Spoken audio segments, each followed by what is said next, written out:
আসসালামু আলাইকুম সুপ্রিয় নিবন্ধন পরীক্ষার্থী ভাই ও বোনেরা, আপনারা জানেন যে এনটিআরসিএস চেয়ারম্যানের পদত্যাগ চেয়েছেন এবং পদত্যাগ সহ 18তম নিবন্ধনের প্রার্থীর 5 দাবি।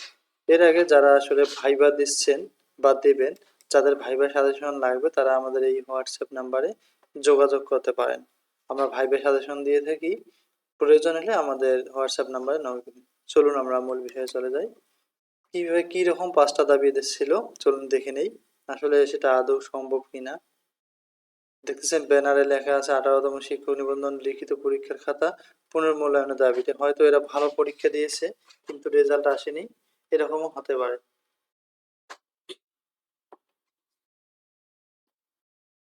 বেসরকারি শিক্ষক নিবন্ধন ও প্রত্যয়ন কর্তৃপক্ষের চেয়ারম্যানের পদত্যাগ সহ 5 দফা দাবি জানিয়েছেন 18তম শিক্ষক নিবন্ধনের লিখিত পরীক্ষায় অংশ নেওয়া পরীক্ষার্থীরা।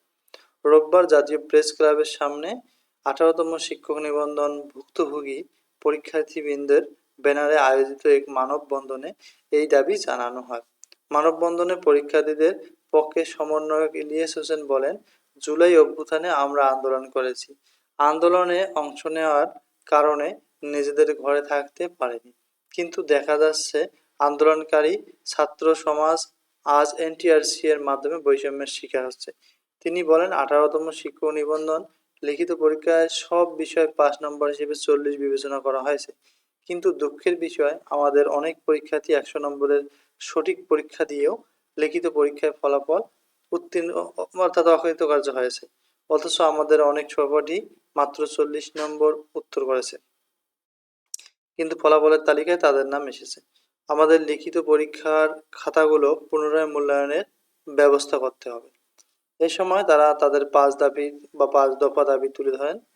তাদের দাবিগুলো ছিল, নিম্নোক্ত রোল নম্বরধারীদের লিখিত পরীক্ষার খাতা পুনরায় মূল্যায়ন ব্যবস্থা করা, 18তম শিক্ষক নিবন্ধনের ভাইভা চলমান অবস্থায় দ্রুত ফলাফল পুনর্নিরীক্ষণ করা, এনটিআরসিএস চেয়ারম্যান মোহাম্মদ মফিজুর রহমান এবং যুগ্ম সচিব নুরে আলম সিদ্দিকীর পদত্যাগ, পূর্ণাঙ্গ ফলাফল রোল নম্বর উল্লেখ করে সহ এনটিআরসি এর ওয়েবসাইটে প্রকাশ করা এবং খাতা অন্য কোনো খাতার সঙ্গে সংযুক্ত করে আমাদের অকৃতকার্য করা হয়েছে কিনা তা তদন্ত করা।